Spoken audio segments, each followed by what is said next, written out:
AP news కి స్వాగతం. అనంతపురం జిల్లాలో పట్టణంలోని 3 టౌన్ పోలీస్ స్టేషన్ పరిధిలో హెచ్ఎల్సీ కాలనీలో నూతనంగా నిర్మించిన వైసీపీ పార్టీ కార్యాలయ భవనం టీడీపీ మహిళా నాయకులు కార్యకర్తలు అక్కడికి వెళ్లి వైసీపీ మాజీ ముఖ్యమంత్రి జగన్మోహన్ రెడ్డికి చెప్పులు దండ వేసి నిరసన చేపట్టారు. ప్రజల సొమ్ముతో విలాసవంతమైన భవనాలు కట్టుకుని రాక్షస ఆనందం పొందాడని టీడీపీ మహిళా నాయకులు కార్యకర్తలు మండిపడ్డారు. పోలీసులకు సమాచారం అందడంతో 3 టౌన్ సీఐ ధరణి కిషోర్ పోలీస్ సిబ్బంది ఇక్కడికి చేరుకుని ఇలాంటివి చేయడం మంచి పద్ధతి కాదని, అందులోనూ కొత్త ప్రభుత్వం ఏర్పాటయ్యాక శాంతి భద్రత సమస్యలకు విఘాతం కలుగుతాయని, అయినా కొత్త ప్రభుత్వం మున్సిపల్ శాఖ వారు తగిన చర్యలు తీసుకుంటారని, వెంటనే ఇక్కడి నుండి వెళ్లిపోవాలని సీఐ ధరణి కిషోర్ టీడీపీ మహిళా నాయకులకు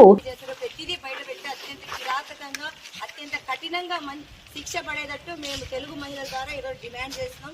ఒక్కసారి ఈ బిల్డింగ్ ని చూస్తే ఎంత దారుణమైన పరిస్థితి అంటే కళ నెరవేరేది.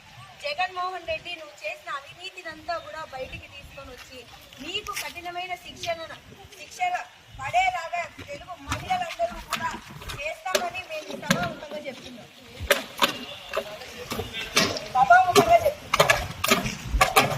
జై తెలుగుదేశం, జై తెలుగుదేశం, జై తెలుగుదేశం, జై తెలుగుదేశం. గొడవ కాదు మా ఇది ఏమది చూపించుకోవాలి కదా సార్. ఇంత అవినీతి జరుగుతా అంటే ప్రజలు చెప్పుకోవాలి. గవర్నమెంట్ ప్రాసెస్ జరుగుతుందమ్మా, మళ్ళీ మీరు ఎందుకు వస్తారు అని ప్రజలకు పెట్టడం కాదు. ఏం పార్టీల గురించి మేము మాట్లాడే జగన్ చేసిన అవినీతి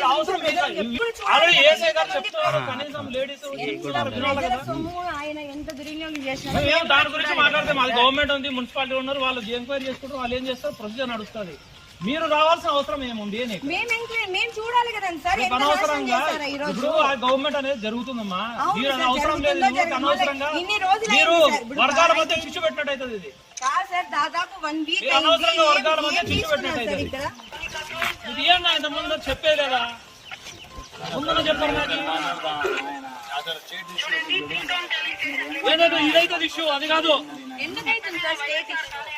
ఆర్డర్ ఇష్యూ అయితే అమ్మా. ఇది వాళ్ళు చేసినప్పుడు కానప్పుడు ఆర్డర్ ఇష్యూ కాకూడదనే కదా మేము చెప్పేది. గవర్నమెంట్ ప్రాసెస్ ఏది ఉందో అది చూడండి, వినండి. ప్రజలకు మేము చెప్పాలి. మీకు ఎందుకు అర్థం చేసుకోకుండా మీరు ఇట్లా వితండవాదం? మేము రాజకీయాలు మేము మాట్లాడుతున్నాము, ఎందుకు మాతో రాజకీయాలు మాట్లాడిస్తారా? మేము